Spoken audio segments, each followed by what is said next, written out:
नमस्कार।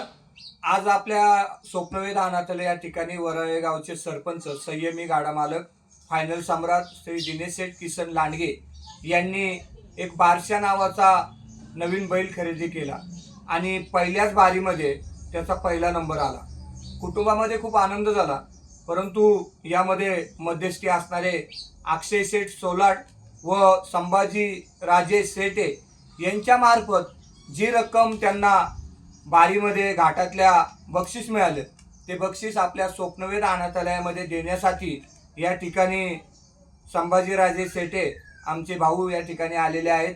आणि एवढंच नव्हे तर मुलांसाठी फटाके सुद्धा या ठिकाणी पाठवण्याचा प्रयत्न संभाजीराजे यांच्या माध्यमातून या ठिकाणी दिनेश शेठ किसन लांडगे परिवाराच्या वतीने मुलांची दिवाळी गोड करण्याचा प्रयत्न केला गेला। समाजामध्ये अशी माणसं जन्माला येणं आणि त्यांच्या माध्यमातून सामाजिक काम घडणं आणि त्या कामातून अनेक अनाथ निराधार लेकरांच्या चेहऱ्यावर हास्य निर्माण होणं ही एक आनंदाची गोष्ट आहे। त्यांच्या परिवाराला, त्याचबरोबर संभाजीराजे, अक्षय शेठ व सर्व दिनेश शेठ यांचा परिवार, लांडगे परिवार यांना दीपावलीच्या खूप साऱ्या शुभेच्छा। आणि आपणही एकदा अवश्य या स्वप्नवेध परिवाराला भेट द्या।